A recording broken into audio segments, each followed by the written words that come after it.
Ukraine के राष्ट्रपति के पूर्व प्रवक्ता का दावा, ब्लैक सी में रूस के 14 वॉरशिप अटैक के लिए रेडी हैं। रूस के 4 सरफेस मिसाइल भी ब्लैक सी में तैयार हैं। तो ब्लैक सी का रूट, क्या आप कई उन जगहों से जहां रूस अभी तक कदरन शांत दिखाई दे रहा था, उन जगहों से भी रशियन ऑफेंसिव क्या आने वाले दिनों में तेज दिखाई देगा? काउंटर ऑफेंसिव बहुत तेज होगा, ये राजन सर का एनालिसिस है। Deepak sir, your take. Sir, Rajan sir जो कह रहे हैं और जो प्रोफेसर साहब ने कहा उससे कोई हम लोग डिसएग्री नहीं कर सकते। याद रखिए कि पुतिन साहब ने कहा था कि मेरा स्पेशल मिलिट्री ऑपरेशन इसलिए है कि यूक्रेन को नियो नाजीज ने उस पर कब्जा कर लिया। सर, सारे रूसी लोग एडोल्फ हिटलर को याद रखते हैं। एक चीज और, 1989 में सोवियत आर्मी जो थी अफगानिस्तान से गई, 2 साल के बाद सोवियत यूनियन खत्म हो गया। पाकिस्तान को आपको याद है 1971 में जंग हारे, उसके बाद पाकिस्तान की यूनिटी खत्म हो गई। अगर पुतिन यूक्रेन से बाहर निकलता है तो फिर रूसी फेडरेशन को क्या होगा? He is concerned about the survival of his nation, वो बहुत जरूरी है।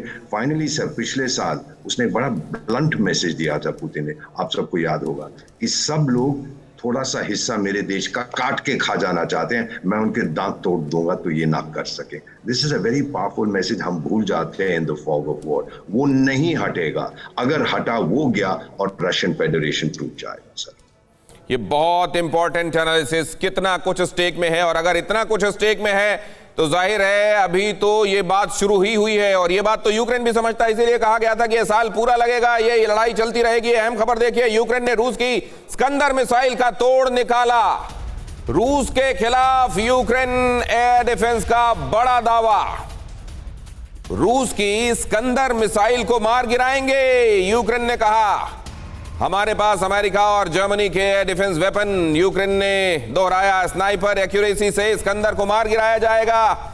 यूक्रेन ने कहा तो वो घातक हथियार जिनका नाम ही दुश्मन की स्पाइन में एक तरीके से चिल्स दौड़ा देता है, उसमें से एक है स्कंदर। और स्कंदर को लेकर अगर यूक्रेन ये कह रहा है तो ये वैसा ही है कि जैसा आपने एक कहानी में सुना होगा कि बच्चे शेर का मांस खाना चाहते हैं। क्या वाकई यूक्रेन इतना एम्पावर्ड हो गया है? क्या वाकई यूक्रेन के अंदर इतनी सलाहियत आ गई है? क्या वाकई वेस्टर्न जो इक्विपमेंट्स हैं वो इतना सोफिस्टिकेटेड बना रहे हैं अब यूक्रेन की आर्मी को? और क्या अगर ऐसा है तो आने वाले दिनों में क्या रूस के घातक हथियार भी यूक्रेन के सामने कमजोर दिखाई देंगे? महाजंग में मेगा ट्विस्ट 180 डिग्री। देखिए जरा, ब्रिटेन ने 6000 मिसाइलें अभी तक दी हैं, 4000 NLAW एंटी टैंक वेपन दिए हैं। ये जो मदद हासिल हो रही है ये यूक्रेन के लिए बड़ा डिसाइसिव है।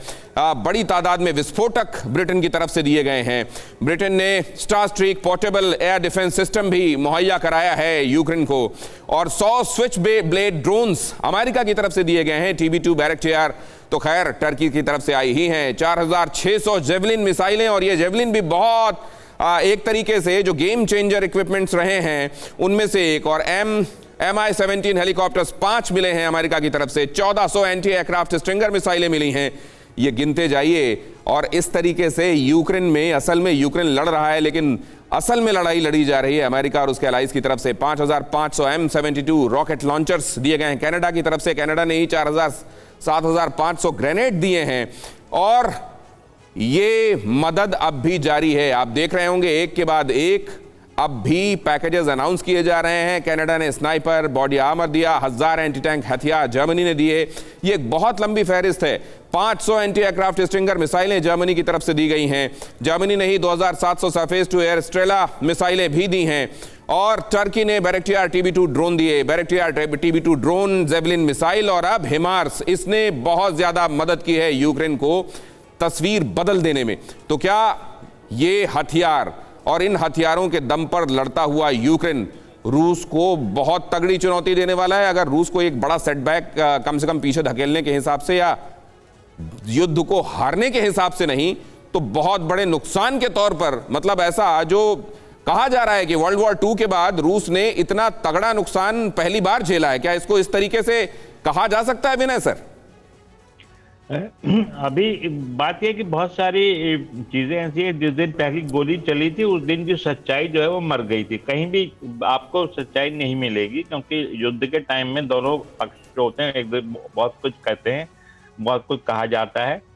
पर बात यह है कि वाकई में अगर ये वैसे दुनिया जानती है, रूस में भी सब जानते हैं कि कितनी क्या मिल रहा है, और धीरे धीरे रूस में ये बात पक्की हो रही है कि यूक्रेन में जो पुतिन है वो NATO countries, United USA led NATO countries से उनकी लड़ाई है, तो उसमें धीरे धीरे उनकी जो पब्लिक और जो आर्मी में जो मोराल है वो बूस्ट हो रहा है इससे, क्योंकि वो हमेशा जानते थे कि अमेरिका जो है जिसने बहुत अच्छे हमेशा जो है रूस को गिराने की कोशिश की थी, और वो जैसे आपने शुरू में कहा कि जो जनरेशन जो उसने यूएस से ब्रेकअप से हताहत हुई थी, वो उसका जो है स्वावलंबी जो उनका वो स्वाभिमान है उसको चोट लग रही है।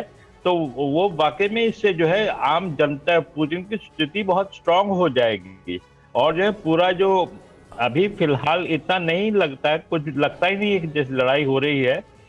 ये अभी कुछ विशेषज्ञों को ये लगता है कि असल में ये लड़ाई हो ही नहीं रही है, और असल में अभी तक जो हुआ है वो पुतिन की अपनी स्थिति को उनके देश के अंदर और मजबूत बनाने वाला है।